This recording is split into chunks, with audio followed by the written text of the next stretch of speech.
Messieurs, mesdames, s'il vous plaît.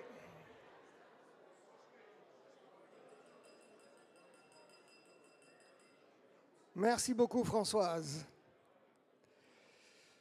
For the next panel, we heard about officials and institutions in the first panel. We heard the points of view of the countries outside of the EU for the second panel. We will now see a point of view from inside the European Union, how markets and stakeholders, certifications agents and associations have been preparing and how they've answered to the surprise announcement yesterday. Comment se préparent les acteurs depuis l'Union européenne? May I ask Michael Berger from PEFC, secrétaire général du PEFC, merci beaucoup.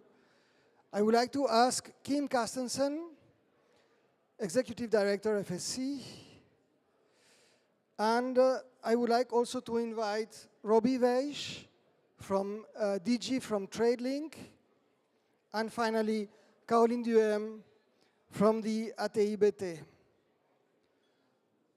Thank you very much. So you've heard the interactions of the earlier panels. We have about 45 minutes for us. I would like to ask Michel, your position from PEFC. How did you respond to the announcement of the delay yesterday? Well, good afternoon, and thank you for this question. The PFC response is rather simple. I tried to find out yesterday who started with a party yesterday evening to celebrate this EUDR delay. Unfortunately, I didn't hear that much about that. So there is no big party between or within PFC, but fortunately also not around PFC about that.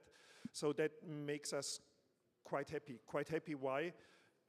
There is so much effort in this whole EUDR movement, in this movement to work against deforestation, that it would be quite challenging if this goes down to zero now after such an announcement. And for us, from a technical perspective, there is no change. We have this strategy how to adjust to EUDR requirements, and that's built actually on three main pillars. That first one, quite easy and clear to, well, theoretically easy to adjust the forest management standard globally for all certified entities. Second one is to establish a data strategy in this. And the third one, just to ensure that the supply chain operates according to the requirements of EUDR. And there's no change in that. We proceed with this. Of course, the delay gives a bit more time for breathing. When you have such a certification system, is a very formal thing, very big machine globally, and to adjust this machine takes time. And that's, of course, now a bit easier with this extension, but no change in general. So you were actually expecting a more favorable response from the networks than you actually saw? You were expecting people to party, but it didn't happen? Yeah, exactly. That's what when I received the first WhatsApp message yesterday afternoon that the delay happened, then I was curious what happens next. But as I said, fortunately, no. Well, of course, we all know there are actors who say, yeah, finally it happened and it's done, the delay. But fortunately, and we heard that this morning, I guess, as well, it does not fell from the screen of stakeholders in forestry. Okay. And for PFC, can I ask you what has been the most challenging element in these discussions about the EUDR? Well, the most challenging element, well, the three elements. Challenging timeline is one thing. As I just said, we operate in 46 countries with 46 certification systems, and they need to adjust all their operations. That's a challenge. a few of the definitions in the regulations. When you look at the world from west to east, there are very different forestry practices, and finding agreement on some of the decisions, or not feeling desperate because there is just a European region that tells the rest of the planet what to do, that's a bit challenging. And we had another really interesting and difficult discussion, which was triggered by EUDR, but not really part of it, and that was about the cutoff date, how to deal with the cutoff date that is mentioned, from conversions of forests, how to deal with that, but that's somehow a parallel discussion. That's a discussion that has been whenever we've been talking about PES, about these cutoff dates and the benchmarks are all okay. So 3 issues, you mentioned timeline, but I understand it's actually a question of scale with the 46 countries. How to do these at scale in a timeline that is constrained, issues about the definitions and who defines and who sets the definitions, and finally, these discussions on the cutoff. Thank you very much. Can we now give the floor to Kim, FSC? How did FSC hear and take the announcement yesterday? Well, I was one of those who stood up and said, actually, I was not surprised. Evidently, the EU Commission had not delivered on time what was expected from them.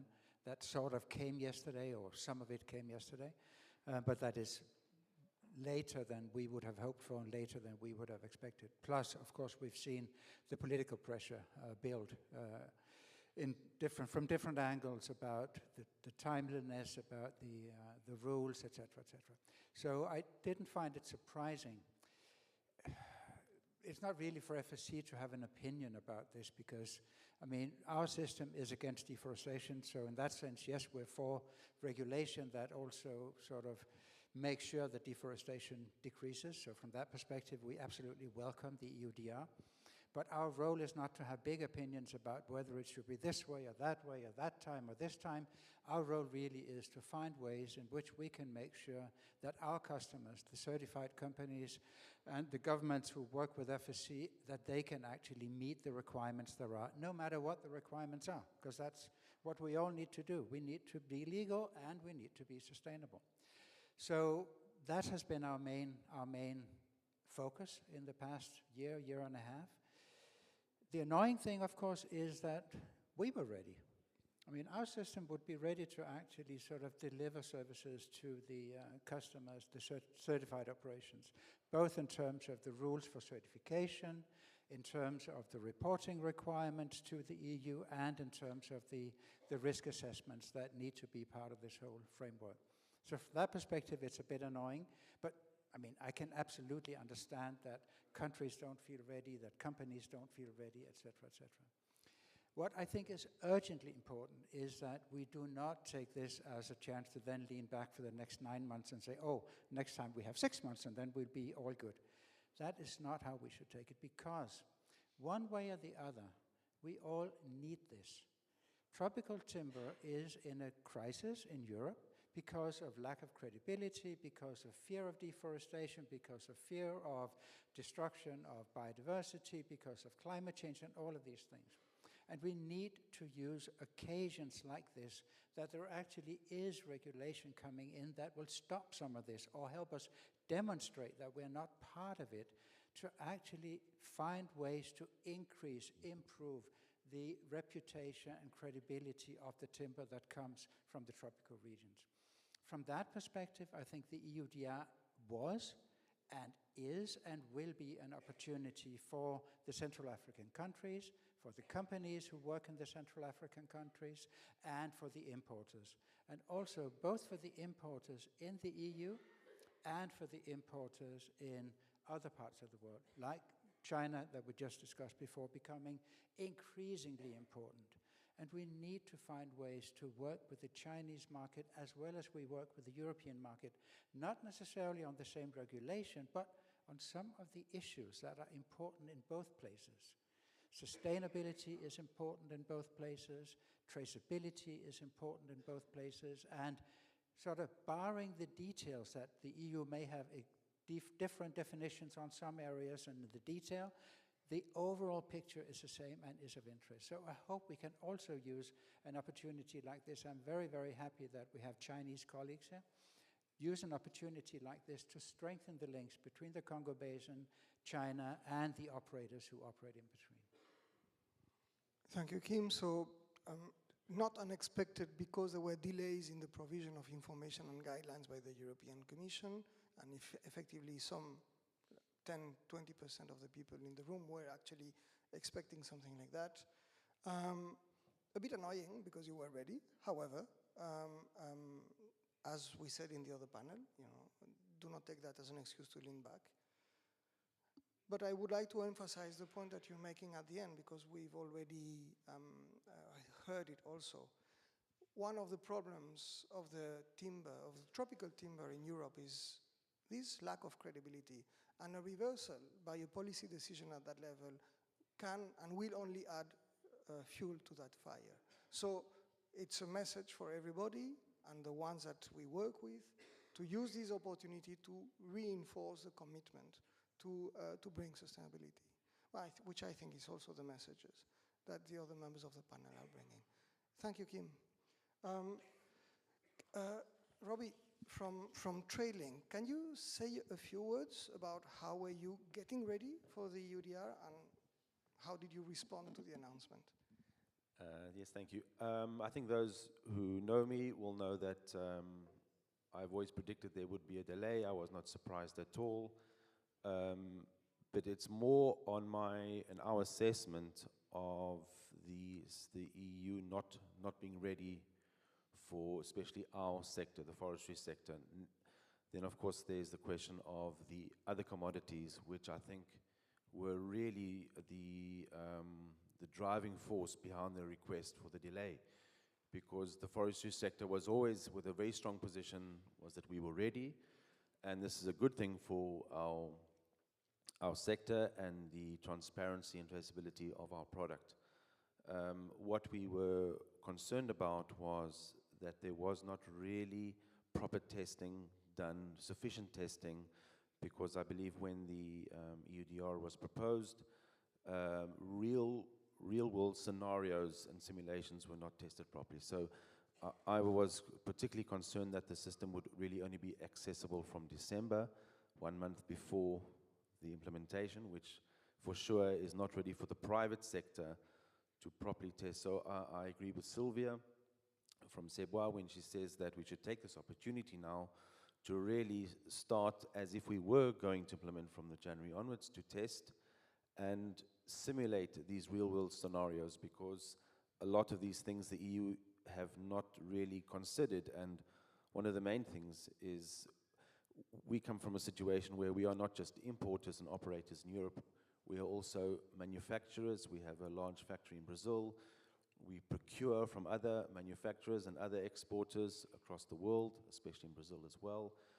So we are involved all the way down the chain to forest and all the way up the chain to importing and distribution in Europe and other markets.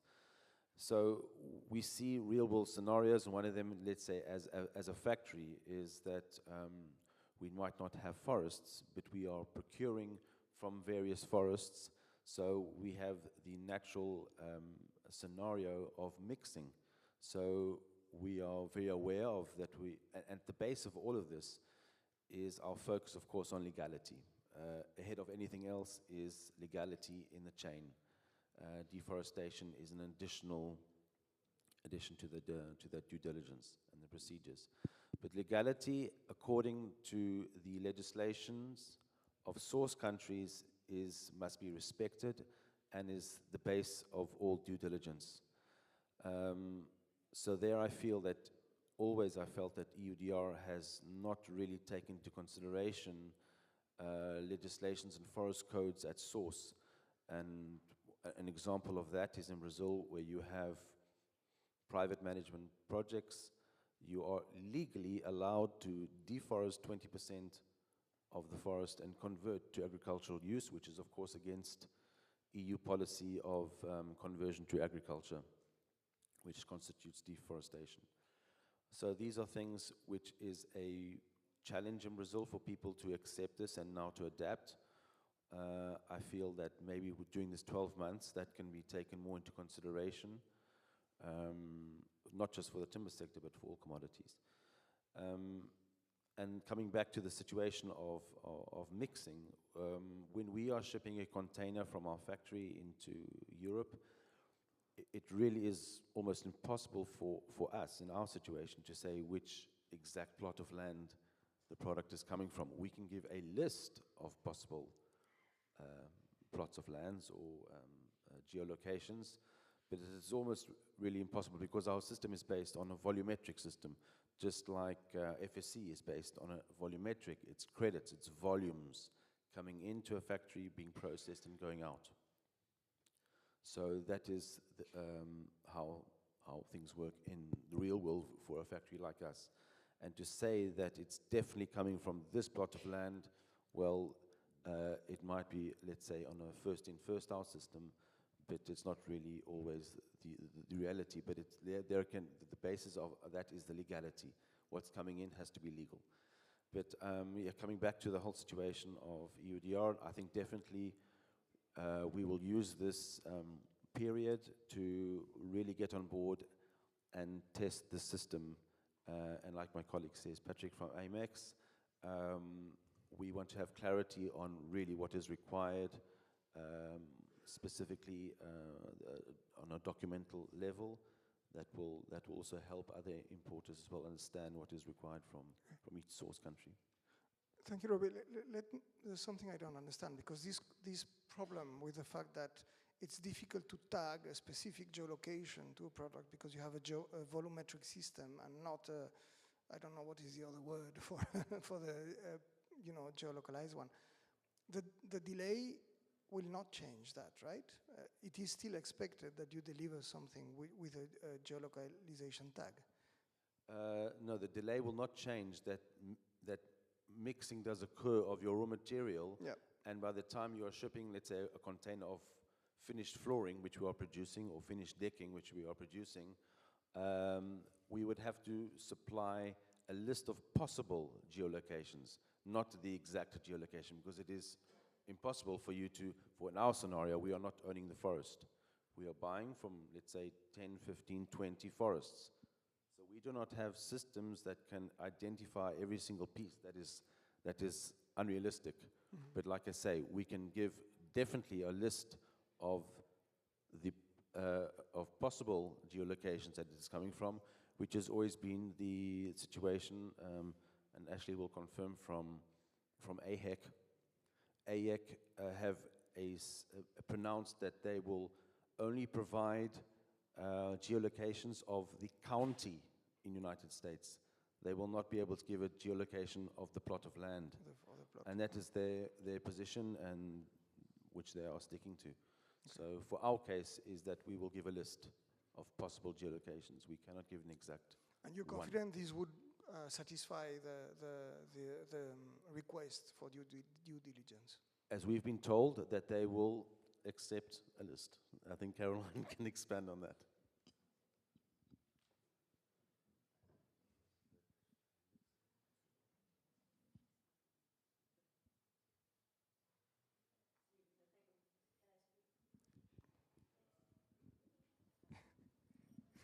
Merci. J'allais te donner la parole, Caroline. Donc. Merci beaucoup, Robbie.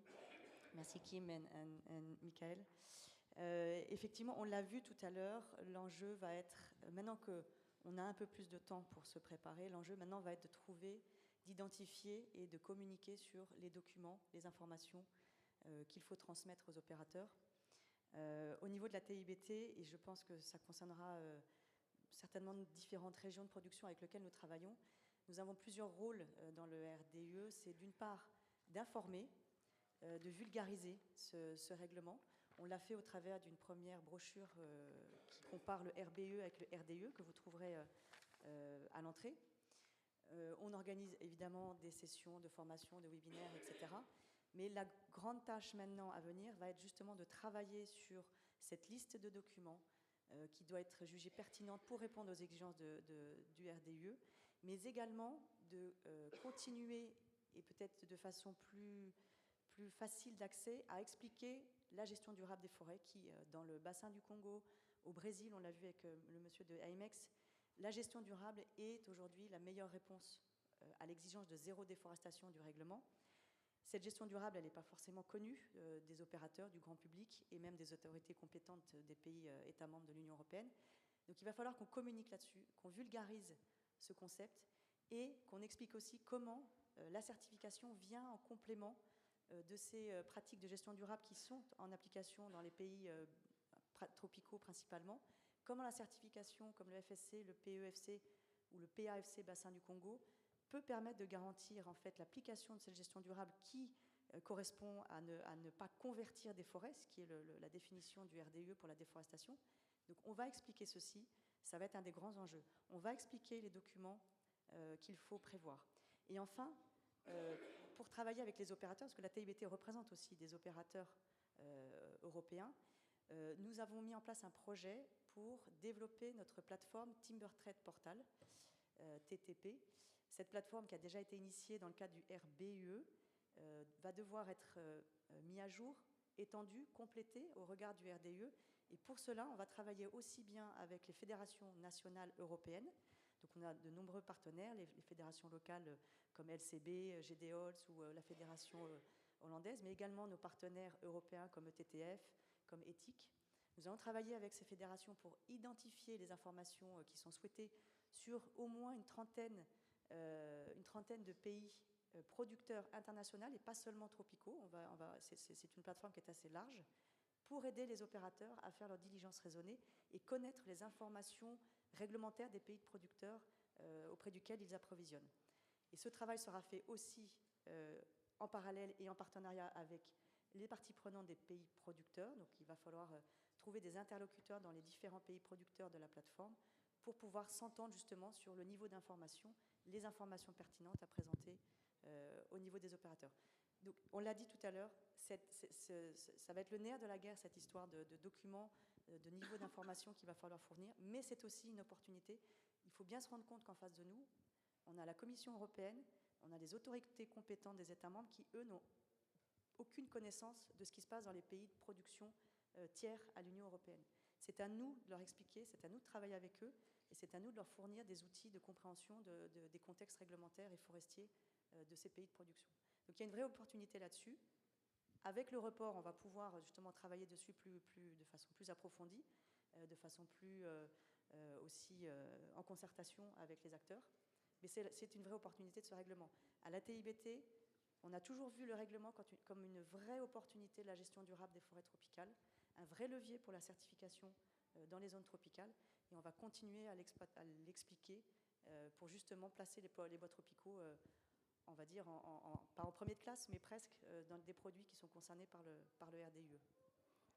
Merci Caroline. Ce que tu nous as dit, c'est qu'il y a la bataille à venir, pour ainsi dire, le chantier plutôt à venir, parce que ce n'est pas une bataille, c'est clarifier, donner des informations, expliquer aussi bien aux producteurs, aux entreprises, quels sont les éléments auxquels elles doivent être attentives, quels sont les papiers qui doivent être produits, mais j'entends aussi que ça va dans les deux sens, puisque tu nous présentes, tu nous dis qu'il y a un défaut de connaissance de la réalité de l'organisation de la filière, de la réalité du terrain, par les autorités compétentes.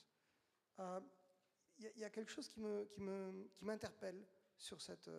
et ensuite, tu nous as présenté notamment un outil pour faire ça, c'est le TTP, qui va permettre justement de mettre ça dans plus de 30 pays. Mais il y a quelque chose qui m'interpelle, parce que l'an dernier, j'ai eu la chance d'être dans un atelier avec des personnes qui avaient été dans la rédaction du texte avec la Commission européenne. Et on a parlé beaucoup de choses que l'on a déjà discutées ici, sur, par exemple, les définitions, et eux disaient que la réglementation, l'expression ils en étaient très fiers parce qu'ils disaient « it is sharp as a razor ». Ils disent « c'est la première fois que l'on fait un texte réglementaire qui est aussi bien ficelé, qui n'a aucun trou et qui va bien pouvoir avoir l'effet escompté. Et alors, je suis surpris par cette mise en abîme avec des personnes qui ont l'impression de bien comprendre la situation et de bien construire un outil de politique adapté à la problématique, et un point de vue du secteur qui dit il y a une méconnaissance profonde. Et je me demande s'il n'y a pas tout simplement un déficit de dialogue entre les acteurs professionnels et les réglementaires. Est-ce que ça interpelle, est-ce que ça appelle une réaction? Oui, une réaction, c'est que ce règlement, bon, il est ficelé, on peut leur laisser l'appréciation de leur texte. Il y a quand même des gaps, des trous, des contradictions dans le texte, je ne sais pas comment ils vont l'interpréter. Mais quand je dis qu'il y a un manque de connaissances, c'est que ce règlement, comme l'était le RDUE, c'est un règlement qui est basé sur un concept qui s'appelle la due diligence, la diligence raisonnée. Ce concept de diligence raisonnée, c'est quelque chose, d'abord, c'est un concept, une approche très anglo-saxonne, qu'on a peut-être, nous, du mal aussi à appréhender dans les pays un peu plus latins et peut-être dans le bassin du Congo. C'est basé sur la conscience d'un opérateur d'identifier ce qu'il juge pertinent et nécessaire pour évaluer s'il y a un risque ou pas, en l'occurrence de déforestation et d'illégalité. Donc il n'y a pas de liste là-dessus, puisque c'est à l'opérateur de faire son choix, de prendre sa décision en conscience sur la base des informations qu'il a collectées. Donc rien que de par ce principe, on ne peut pas avoir des directives hyper précises sur ce qu'il faut collecter. On a des grandes lignes, bien sûr, qu'il faut collecter des preuves d'origine du produit, de l'accès à la terre, du respect des réglementations environnementales, mais la Commission ne va pas publier une liste extrêmement précise pour tel pays, vous devez collecter ça, ça, ça. Et ça, c'est là où nous, opérateurs, nous, représentants de la filière, on a un rôle à jouer là-dessus. Et les autorités compétentes des États membres sont très ouvertes, en tout cas pour celles qu'on connaît, à travailler ensemble et à comprendre comment on fonctionne. Et par exemple, je sais que pour en avoir discuté avec l'autorité compétente française, ils soutiennent notre projet de Timber Trade Portal parce que pour eux, c'est une vraie source d'information pour comprendre comment ça fonctionne dans les pays tiers de l'Union européenne. Et ça veut donc dire qu'il y a une notion de responsabilisation des opérateurs. C'est à nous de décider en notre âme et conscience, si je peux me permettre. Avec cela, je suis certain de ne pas mettre le pied dans un piège ou dans un... Exactement. Le règlement définit les grandes exigences principales. Il faut que ça soit des zéro déforestation, géolocalisé, il doit y avoir une déclaration, il faut que ça soit légal. Mais derrière ça, c'est à nous de proposer au travers de ce processus de diligence raisonnée qui n'est pas un processus qui est assez subjectif en fait. D'accord. Merci Caroline. Et je reviens sur I come back to your intervention. You have made a proposal which I have not yet heard, is that let's take this time as an opportunity to test and prototype, just pretend, and use that to learn by doing. We said earlier, this is like music, you need to get better. Maybe this is an opportunity to test and prototype. Don't just wait until next year, until things are done. Okay, so tarry not, use this as an opportunity to get your hands in the dirt, get your hands in the machine, make sure you understand, see what works and what doesn't, and do your due diligence, which is a call for the consciousness. Kim? I completely agree with that, but I think it's very much also about not just approaching this as a regulation that forces us to do some things that we probably would like not to do. I think we should rather see it as a reflection of something much, much bigger, which is that European society for sure does not understand what tropical forest management is about. Simply doesn't understand it. For Europeans, I think logging is deforestation, right? We see that in Northern Europe, that you deforest an area in the sense that you clear-cut it. It's completely different from what happens in a tropical forest. And we need to use this time also. Of course, we need to use it for making sure that definitions get right. I do agree that there are definitions in what the EU has proposed that are not functioning well. We need to make sure that we are ready, we being everybody, both the governments and the companies and the certification systems, to deliver the information that the EU requires. But this is a reflection of a bigger problem, which is that there is no understanding of what tropical forestry can actually provide and be a real source for protection of biodiversity, for keeping carbon in the forest, for making the forest cover stay. And if we can find ways to actually express that and explain that, then I think we can probably win this battle, which I think is not just about the regulation. Regulation is important, but that bigger story, we also need to win that one.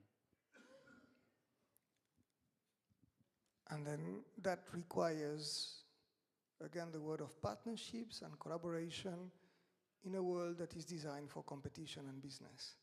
And that is a big challenge. That, I think, is a big challenge. Do we have questions in the room for the panelists? I see 1, I see 2, and I see 3, 4, 5. Okay, we do have a little bit of time. Let's start. Thank you, Ashley. Sure. So I couldn't have said it better myself. I believe it was Kim that just talked about the need to educate wider consumer awareness on tropical forests and what they provide.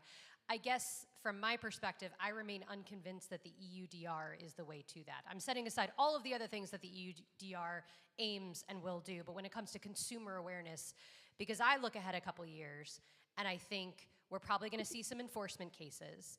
And the average consumer, all they're going to hear are the couple of people that are stumbling, or if there are competent authorities that are struggling and don't have the resources. They're not going to hear the success stories. They're only going to hear the bad parts. So in my mind, this actually accelerates the process of consumers having concerns over forestry. So I would love to hear from the panelists. You know, we do live, unfortunately, in a world with limited resources, right? I don't think any of us in this room have the money for a coordinated public relations campaign. But what do we start doing, whether individually, as an industry, you know, from an EU perspective? How are we actually going to start changing the consumer's mind when it comes to the EUDR specifically and tropical timber holistically? We can take, we will take an answers, and then we have 5 more questions. 4 more.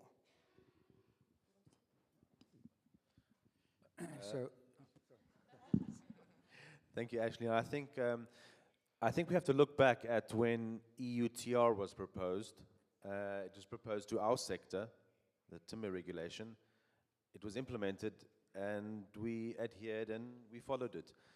The big change here is, of course, the inclusion of massive commodities on the agricultural sectors.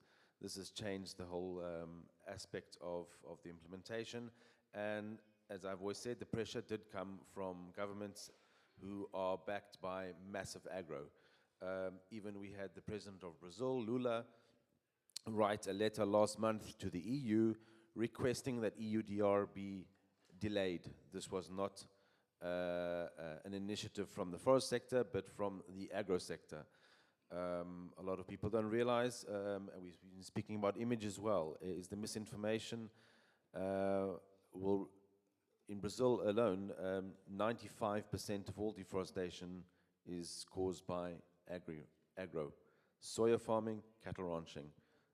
3% by mining and 2% by illegal logging. So that puts in perspective the scope of deforestation. And of course, these are multi-billion-dollar sectors that drive the economies and a lot of other industries and companies as well. So really, I think that has changed the dynamic of the UDR. Thank you, Kim. I think we will hear in this meeting later today about some of the new research that actually is coming out that shows how certification actually is a contribution to biodiversity protection on the emblematic species that we all want to protect. And I think one of the failures that we are all guilty of is that we are not good enough at providing data about the impact of what we are doing. This is a failure for us as a certification system, something we're getting better at. We need to get even better at it. It's a failure on the side of the producers. It's a failure on the side of the governments. And this is where I think we really need to get new alliances going and get real data, real research, real results to happen, not just glossy storytelling, because that's not going to do the trick. That's going to be important, but it's not going to do the trick. But real data about what are the outcomes of certified forestry or responsible forest management, whether certified or not. And I think we can tell very, very good stories. Okay. Caroline, and then yes. we need to... Rapidement, 2 choses. La première chose, c'est que ce travail d'expliquer la gestion forestière dans les pays tropicaux, c'est le cœur de métier, entre guillemets, de l'ATIBT.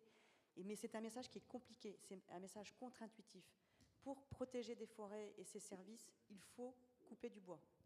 Il faut couper un arbre pour en sauver 1000. Ce sont des messages très peu, pas faciles à faire comprendre. Ça, c'est la première chose, et c'est le travail de la TIBT, notamment au travers de l'initiative Fair&Precious.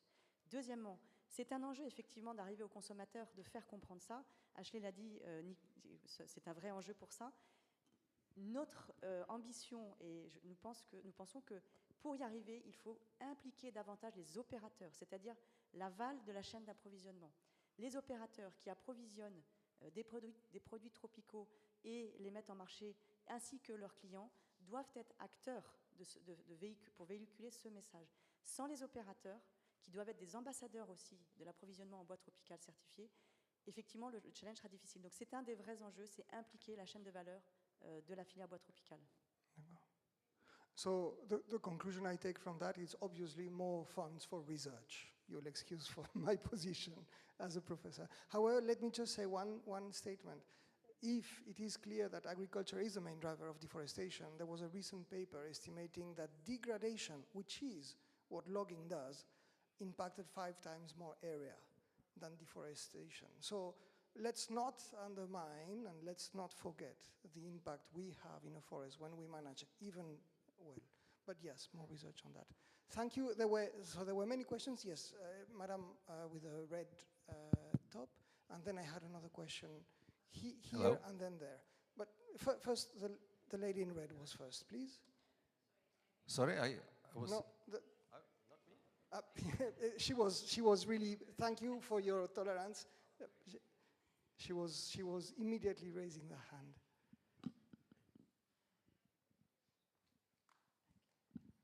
Thank you. Sorry for not speaking French. My question is really directed to FSC and PEFC, and I suppose every company in the room, really, in that I think this EUDR is such a single opportunity to promote tropical timber. And what I see and I observe, I've worked in the trade for 10 years now, but what I see and observe is that all of us are so busy complying to regulation and doing our level best to do the best we can, but we forget to tell the story. And institutions, I suppose, like FSC and PEFC are so important to communicate that on our behalf.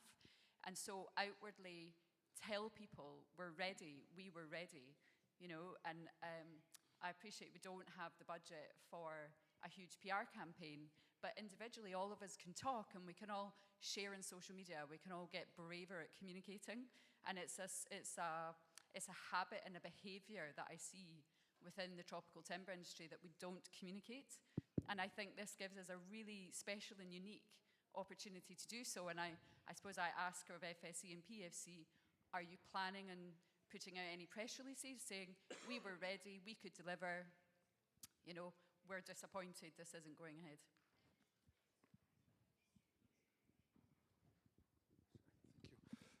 Thank you. Yeah.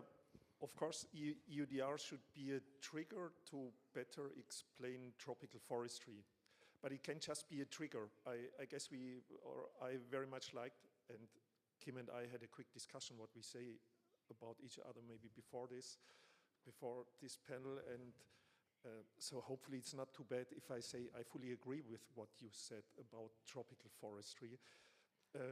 It's even when I just look at our members, Europe, South America, Southeast Asia, there is so little understanding about the differences of forestry. EUDR can really EUDR brings this like a volcano to the surface, but explaining where the differences are coming from, that's not going through EUDR. But what you said, that PFC, maybe FSC, or the two systems might have an important role, that's something where I fully agree. We want to explain that within our member countries, but also in general. What are the differences? Why is forestry different? You know, I have 3 kids between 22 and 30. When I tell them I go to Brazil and look at tropical forestry, they tell me, hey, Daddy, you are an idiot. Why do you support this?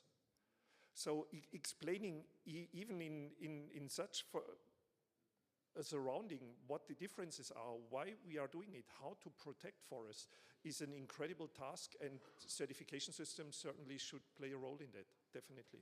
Merci, Michel. So I completely agree that certification schemes need to play a role in creating an understanding and acceptability of tropical forestry. We as FSC, I wouldn't say we've failed, but I'd say we have not achieved what we had hoped for in terms of the area that is certified, in the terms of the area that is responsibly managed, etc., etc. What we've done now is that we have made natural tropical forest certification a global priority. It's one of our 4 priorities for this year's work and for next year's work. We have a team here because we think this is an important forum to actually be. So we have our board chair, Stu Valentine, we have my successor, Subra Bhattacharjee, coming here. We have the leader of our work on natural tropical forest to interact with you to understand how can we work together to actually make this happen in a better way. We will be very, very happily doing our part of the storytelling. We will do our part of making sure that data can be gathered from the certification audit reports, because there's a lot of data in there already, and we could probably get much, much more out of it than we have at this point in time. But we need to work in partnership, and that's why we're here in a group of people very eager to interact. Thank you very much. Let's take the opportunity. So we have, it's 1. I will invite, so we have 1, 2, and there was a gentleman, and 3. And I will apologize unless you want to stay between the delegates and lunch. So please be concise. I think it's working.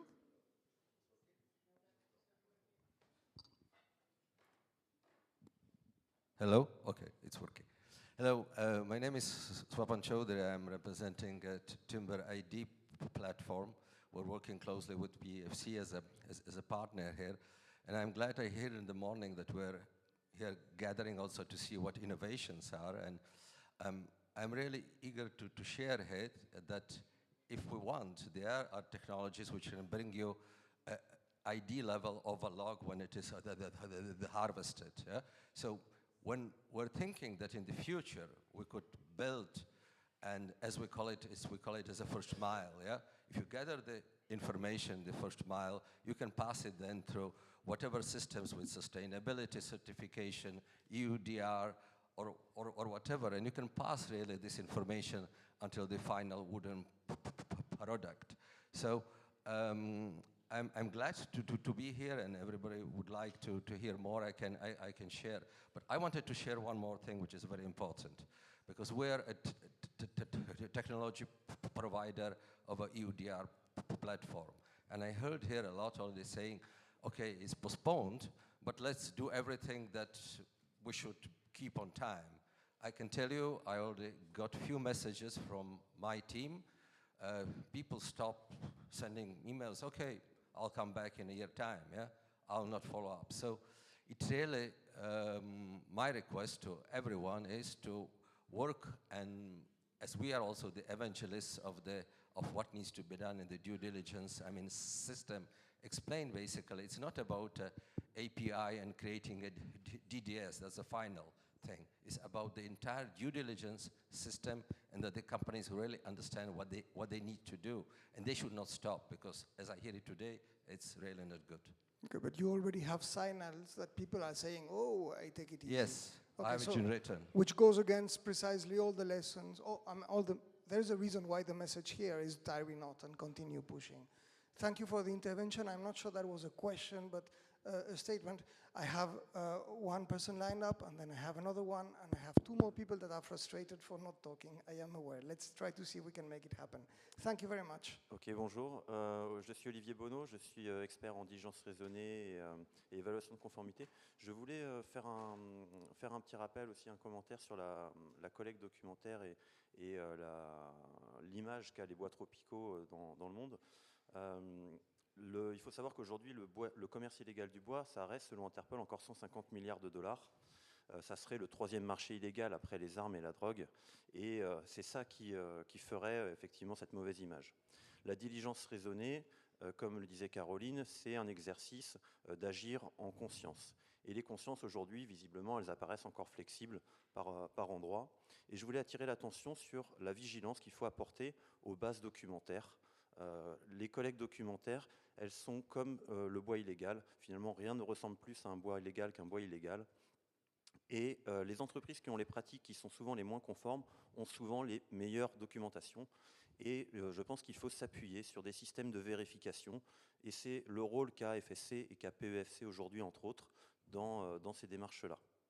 Voilà, c'était un simple commentaire. Merci beaucoup. Vous rappelez l'importance et le volume que représente le bois illégal. Vous avez mentionné 150 milliards, j'ai bien entendu 150 milliards par an sur le volume, juste après les armes et la drogue. Et ça doit tous nous rappeler à la raison. Merci beaucoup. Une dernière intervention et après... Merci. Je suis Emmanuel Gouga, je suis de la République centrafricaine et je suis le conseiller technique du nouveau projet TTT avec le commerce avec la Chine. Depuis hier, on a évoqué beaucoup la question des RDUE et de la certification. Et j'ai comme l'impression que la certification constitue l'accès obligatoire au règlement RDUE, à moins que je me trompe.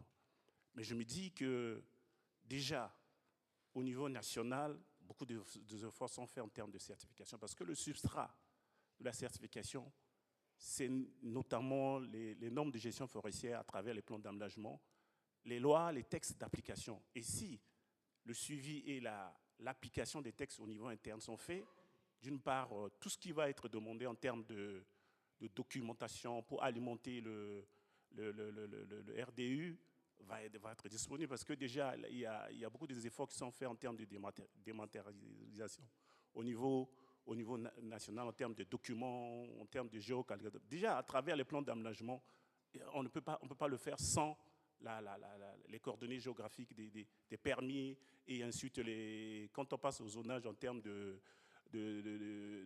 permis de 5 ans, des plans annuels d'opération, il y a une géolocalisation qui se fait naturellement chaque à travers les PAO.